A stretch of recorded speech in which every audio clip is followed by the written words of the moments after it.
Hey you, it's Shelby here from Little Coffee Fox, and I want to talk to you today about one key technique in brush lettering that really makes or breaks the lettering effect. I've been lettering professionally for over 5 years, and this technique that I'm about to share with you was the turning point for me, from being sort of a rough and tumble beginner who didn't really know what I was doing to someone who actually had an idea and a little bit of skill in brush lettering. And what is that technique, you might be wondering? The answer is line weight. So what is line weight? What does that mean? Line weight is a term that refers to the thickness or thinness of a line. Basically, a thick line equals a heavy line weight, and a thin line is a light line weight. Just think of it in terms of visual mass. The more stuff there is on the line, the heavier the line is, and the opposite is true. If it's a thinner line, the less mass, the lighter.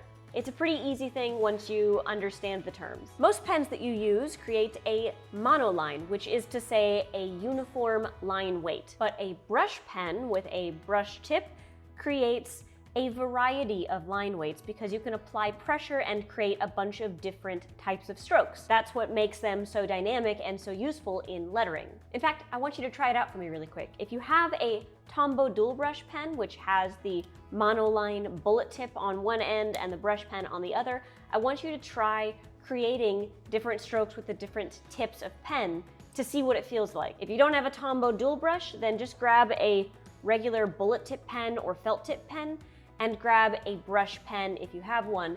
If you don't have one, grab a Crayola marker. So first grab your monoline bullet tip regular pen, whatever you have, and just create a bunch of different strokes. You can just do whatever. So as you can see, you can still create a tiny bit of line variation depending on whether you really lightly touch the page or whether you apply full pressure. There isn't a really obvious change in the line weight no matter how much pressure you put on it. But with a brush pen, you might feel a little bit nervous about applying pressure to brush pens when you first get them. I know I was.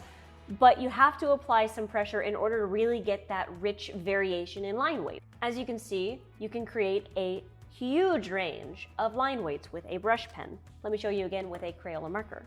So it's not quite as great as a full-bodied brush pen, but it definitely still can get the job done. So if you're looking for something just to practice this technique today, a Crayola marker will do the job. Okay, so now that you understand what line weight means, now let me share how line weight makes an enormous difference in your brush lettering and why it is the key technique, why it is the creme de la creme of brush lettering. Because there's lots of really cool techniques in brush lettering. There's a lot of really interesting ways that you can amplify and really add texture and design to your lettering. But if you don't know this one key technique, all of that means diddly squat. It means nothing. You need to know this if you want to get into brush lettering, or it's never gonna look the way you want it to. Okay, so I built it all up. Now, what is the actual technique? It's very simple. Thin upstrokes and thick downstrokes. What does that mean?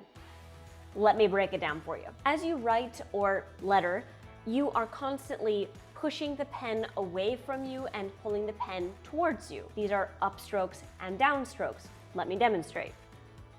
This is an upstroke because I'm pushing it away from me. And then as I bring it back towards me, that is a downstroke.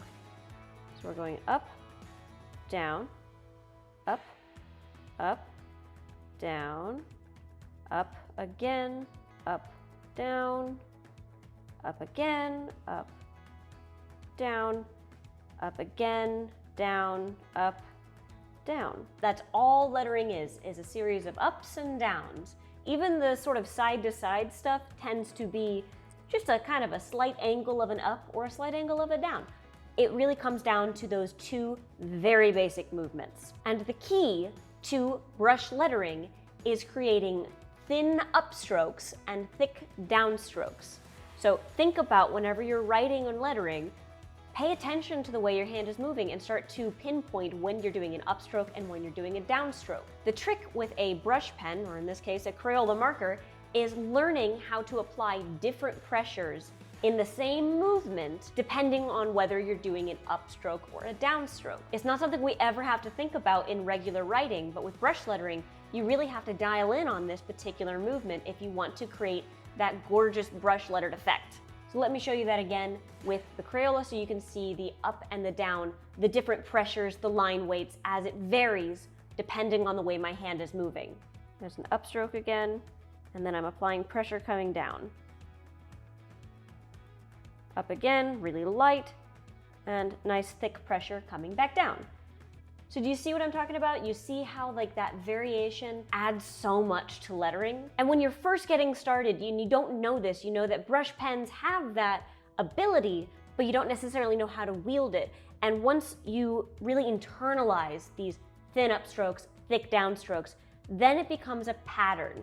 And our little brains love patterns. We love order to things. You can apply this one basic rule, this one basic technique, and still create wild lettering with lots of embellishments and flourishes and extra stuff going on. But if there's one consistent rule with the thick downstrokes and the thin upstrokes, then it will be visually pleasing. This is what makes brush lettering tickle our brains so much. And that's all there is to it. It's really quite simple.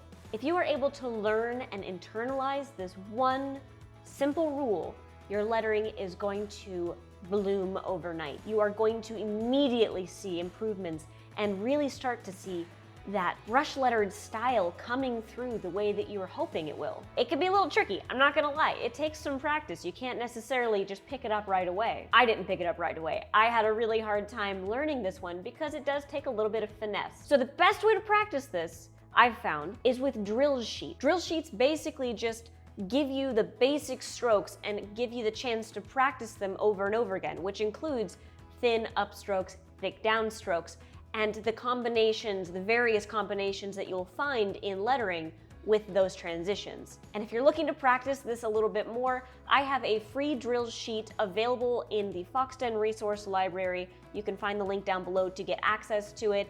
Totally free, print it out at home, and begin practicing right away. Thanks so much for watching. I hope you found this video helpful. As always, keep practicing, and I'll catch you later.